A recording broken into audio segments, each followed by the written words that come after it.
Hello Rayclast, welcome to the Path of Exile sort of build guide for my silly Crucible Summon Raging Spirits character. As usual, you can find a path of building in the video description if you want, but I will start out by saying I recommend you do not play this build. Unlike my previous two builds this league that were pretty solid, especially the Shield Crusher, this one is pretty bad overall. And in particular, considering the level of investment into it, it is definitely not worthwhile. But if you're interested, here's the video on it. This is going to be a short one because I don't want to spend a lot of time talking about a bad build, but I'll let the rest of this map play out, and then we'll go into the hideout and show you what we're doing.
Mana.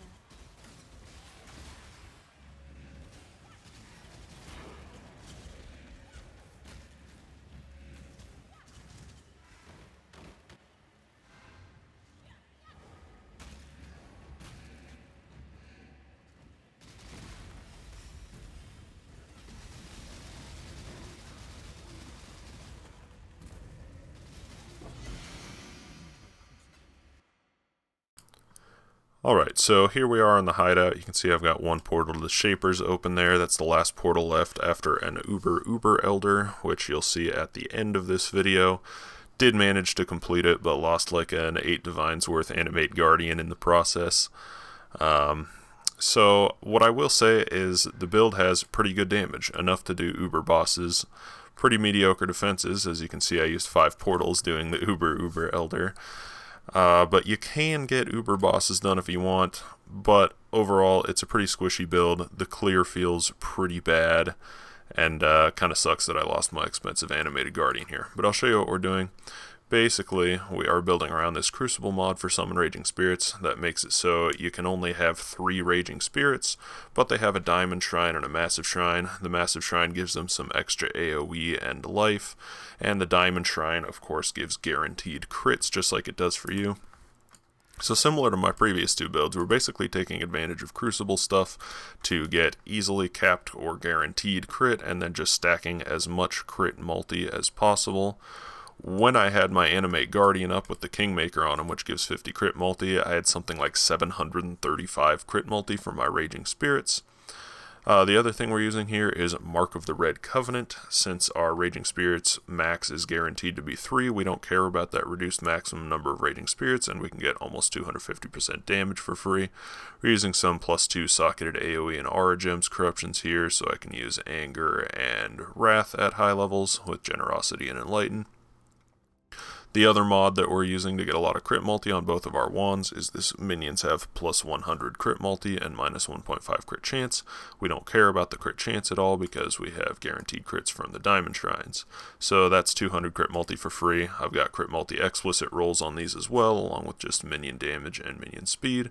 Got a couple rings, one with minion damage, one with minion speed and minion damage. I've got an amulet that's mana focused, and we've got minus mana costs on all our stuff, so we can fit the mana in. Capping out res, we're using a Leash of Oblation so that we can use both Flesh Offering and Spirit Offering for all the speed, and then the crit multi Spirit Offering gives. Using Defiance Banner and Grace for defensive auras, alongside our Anger and Wrath for offensive auras.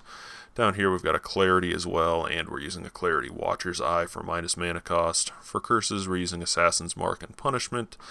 Again, crit multi and then just extra damage taken. Desecrate, so we can desecrate and use both our Spirit and Flesh Offering, which have increased duration. Down here we had an Animate Guardian, Feeding Frenzy, Meat Shield, and Zombies. They stay alive okay for regular mapping, but as you'll see at the end of the video here, they all died on Uber bosses. And then we're using a Flesh Crafter that makes it so their minion hits ignore monster Ellie res, while your minions have Energy Shield, and it converts some of their life into Energy Shield. So that makes it so our SRS don't care about the enemy resist at all, and they are 100% elemental damage. 4 gems here, using a Raging Spirits gem, of course. I got a +2 duration corruption on this Flesh Crafter, so that's a couple levels for Raging Spirits. Using Awakened Minion Damage and Ellie Focus, which also give 2 more levels to our Raging Spirits. Using a Divergent Predator, which has crit multi for that alternate quality, and then using a multi-strike and wed to round out their damage. Flasks, just using a Quicksilver, a couple Evasion Flasks, Sorrow of the Divine along with a Life Flask. That makes it so our Life Flask will recover both life and energy shield. We are a Necromancer. The reason our Animate Guardian died is because we have very little investment into minion life here, because we're mostly reliant on SRS, which are just invulnerable for 4 seconds after summoning them because of Blessed Rebirth, so I didn't want to invest a bunch of points into minion defense, but that's why you lose expensive Animate Guardians when you do Uber bosses. So go over here, grab some minion stuff, and mostly we're heading over here to get the auras and the minion crit multi here. Head over to the right, grab minion stuff where we can. We're grabbing all the jewel slots we're next to. As I mentioned, using a Watcher's Eye with Clarity and mana cost stuff here, and then using +6% chance to evade hits while affected by Grace. Gives us a little extra effectiveness of our evasion. We are using a couple of rare jewels with life, energy shield, and minion accuracy to get our minions to accuracy cap. Saves us a couple points here, and there's nothing else really great to get on the jewels anyways.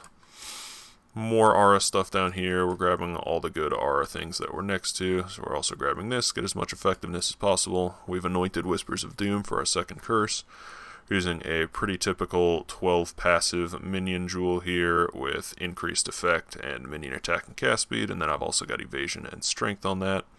Blessed Rebirth up here so your SRS don't die. Feasting Fiends, just another good node to have on that. And then I'm using 3 Grand Spectrums, one there, and one there, and they are the minion crit multi per Grand Spectrum. Since we're using 3 of the same one, each of them gives 30 for a total of 90 minion crit multi.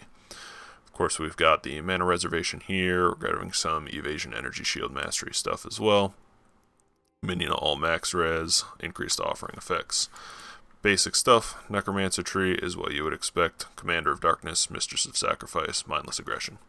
So, the build can do some content. It can map kind of okay, but slowly, because even though your SRS are really strong, and I should have mentioned they also get built-in splash from Mark of the Red Covenant here, so you don't have to do a gem swap for clearing. You only have 3 of them, so their coverage just is not that great. And our minions are not very tanky, so it's easy to lose Animate Guardians on Uber bosses, as you'll see at the end of this video. And overall, it is just not a very strong build, but it was an interesting concept to push that SRS damage and see that with just 3 SRSs, you can actually do Uber bosses. So I hope you enjoyed the video. Subscribe if you want to see more content like this. You can see the Uber Elder kill at the end of the video, and I will see you guys next time.